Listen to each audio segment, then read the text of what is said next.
What is going on, everybody? Welcome back to Be the Fish, and on today's episode we're going to talk about how fishing offshore can make you more consistently successful in kayak bass fishing tournaments.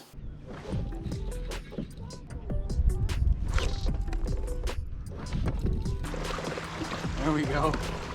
So first off, I want to say thank you guys for the patience the past month or so and me not putting out any videos. Obviously it's winter here in New York. Our lakes are frozen, or they're like around that 33 to 34 degrees where it's just miserable to try and fish. But there's good news. This is an older video, but I'm going to use it as an example to talk about kayak fishing tournaments with you guys. And we are headed to Florida next week to start Chasing Hardware Season 2. That's going to be coming out real soon. We have a lot of content coming. I'm spending the whole month of February in Florida, so you guys will see some saltwater videos, some Florida bass fishing videos, tournament number 1 of Chasing Hardware down on the Harris chain. There's a lot of exciting stuff that are coming your guys' way. So I really appreciate you guys clicking on this video, taking time out of your day to watch this. Before we get into the bulk of today's episode, there's 2 things I have to share with you guys. First thing being, if you guys know, I run a podcast. It's called Serious Angler. Serious Angler Network. We have 3 different podcast shows on there, but Serious Angler is now available for merch, hats, hoodies, etc. Links down below to the website if you guys want to get yourself some. And second, going forward this year on my local tournaments, local fishing, a lot of my fishing adventures out on the road, we are now working together with Resurgence Brewery. Resurgence Brewery is right up here in New York. It's in Buffalo, New York specifically. The great food, really good beer, great times, great atmosphere to go hang out in, and they're actually right like 2 minutes down the road from the ramp on Lake Erie. So if you're coming up to fish, you're going out with Andy for a guide trip, etc., hit me up. I might have a little password so you guys can save some money on some beers, maybe some free beer, and hit me up because I might want to join you for a beer. So let me know if you're ever up in New York, if you're coming up for tournaments, from whether you live in New York or not, let me know, and let's go have a good time.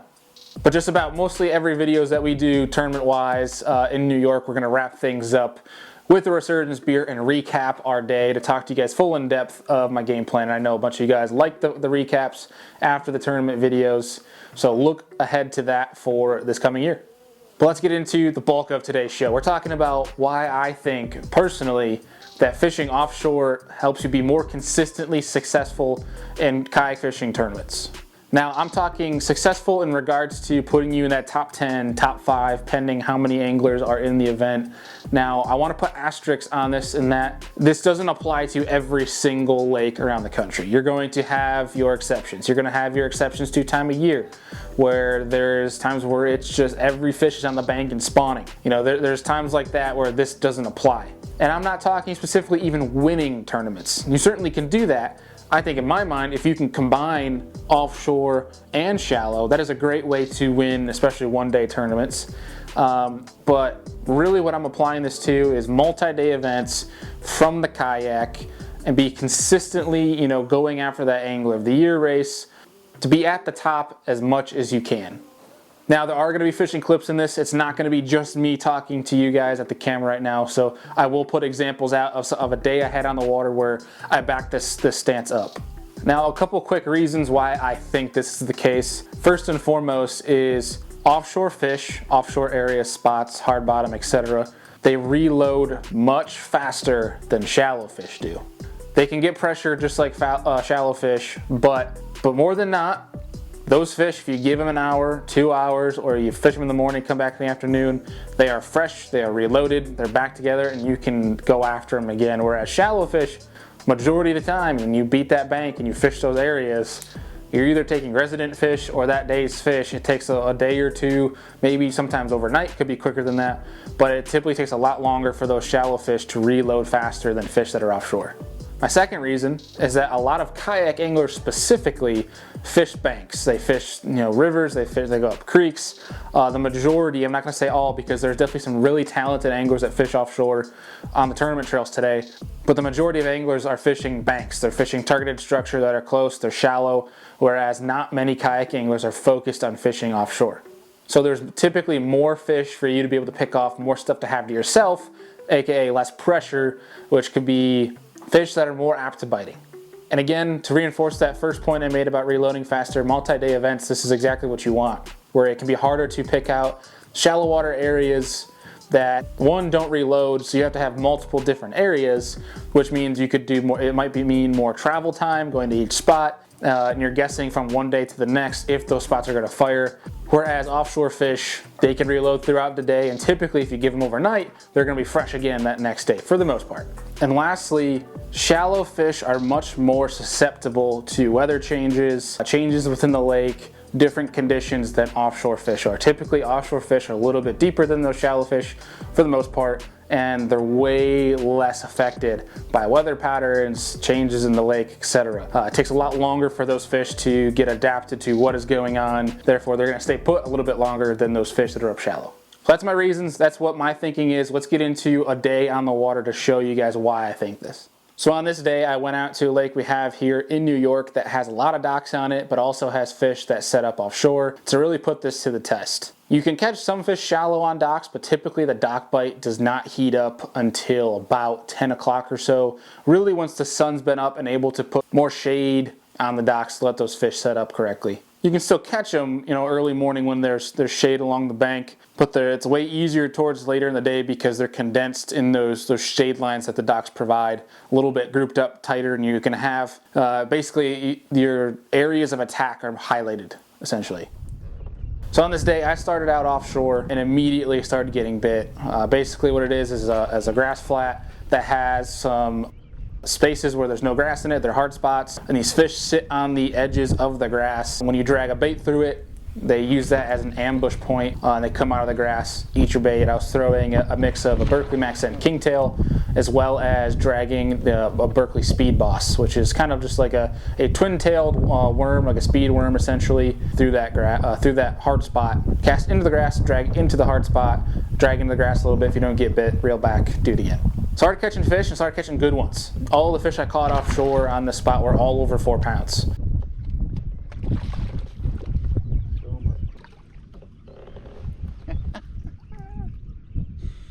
Oh, that's awesome. Heck yes, guys. That's what we came here for. It's probably a low 4. That's fun.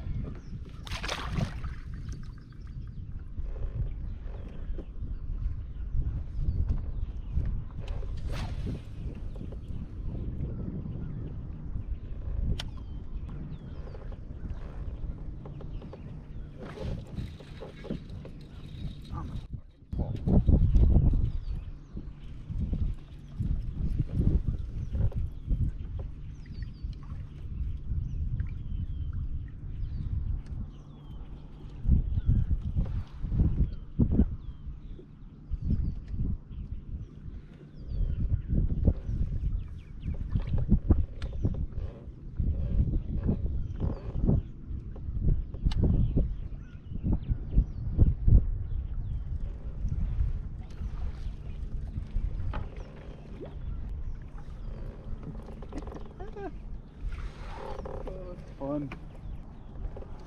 Heck yeah. Solid fish.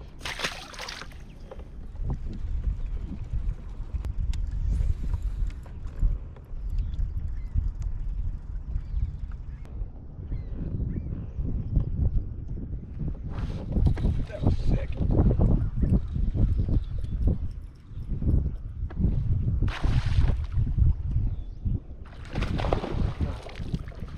That was sick. I just sniped him on Mega Live.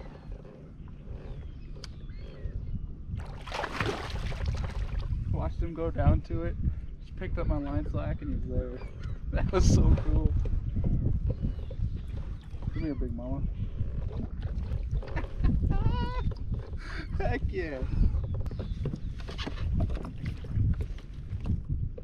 That's a beast.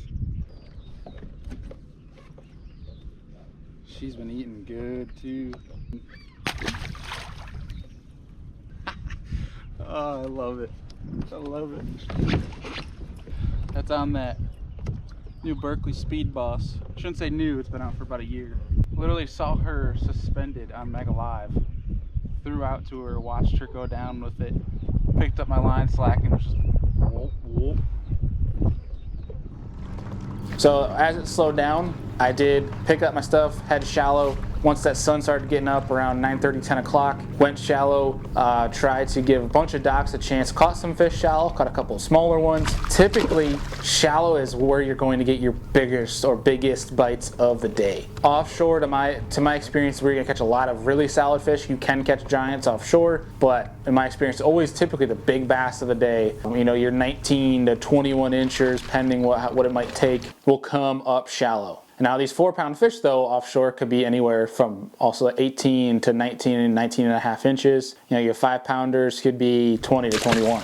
So went up shallow and I gave it probably an hour and a half. Went through probably 80 to 100 docks. Went for a long stretch of fishing docks and walked into one big one, about 4 pounds on the dot. Ended up giving up on the shallow fish, so around 1 o'clock went back out to this offshore area and started catching a couple more big ones again.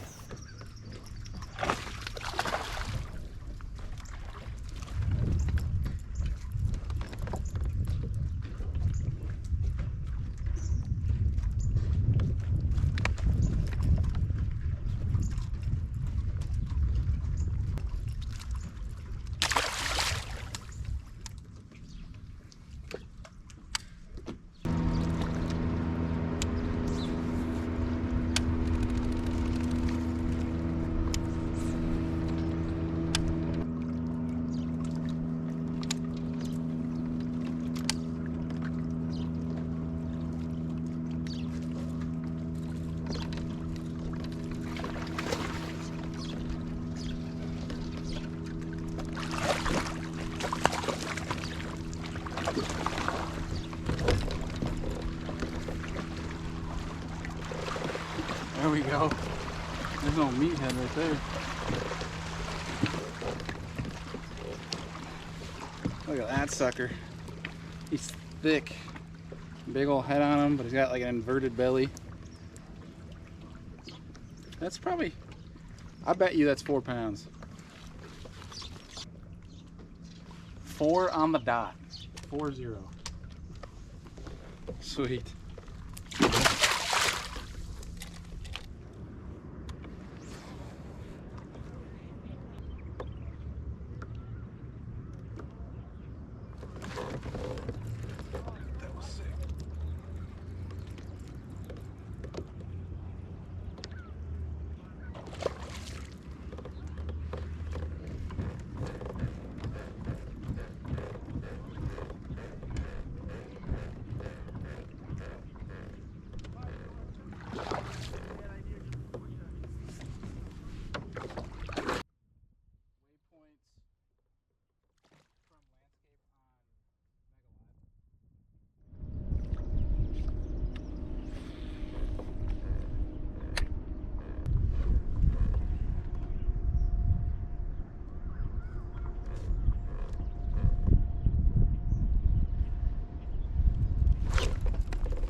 Saw that thing on Mega Live, dude. That was so sick.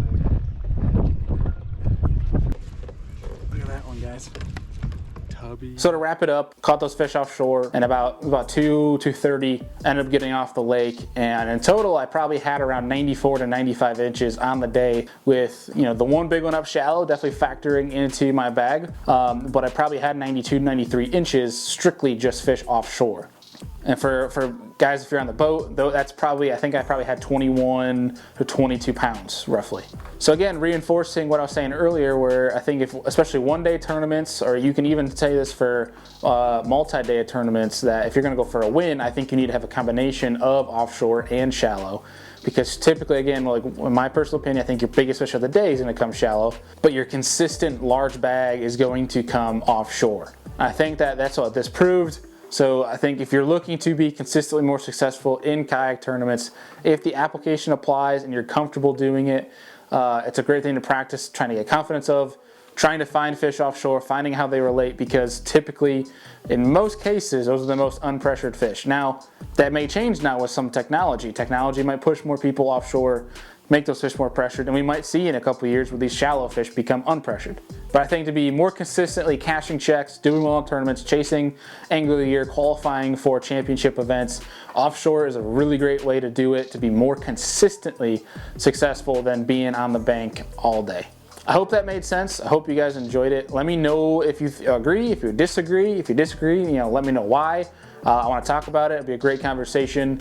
I'm curious your opinion on it. Hope you guys enjoyed the video nonetheless. If you did, please give a thumbs up, subscribe to the channel, and again, a lot of content is coming soon. We're heading down to Florida here soon to start chasing hardware, filming a lot of stuff for you guys. Our setup is getting even crazier for next year with the Hobie, so it's gonna be cool to show that with you guys, see which events we go bare bones, which events we go fully loaded. And we have some new partners that I obviously unveiled on today's episode, but we have more partners to unveil here going forward that I'm going to share with you guys. So hold tight. It's going to be a lot of fun. I hope you guys enjoy it. Share this channel with your friends. Let's blow up Be the Fish. Appreciate you guys, and we'll see you on the next one.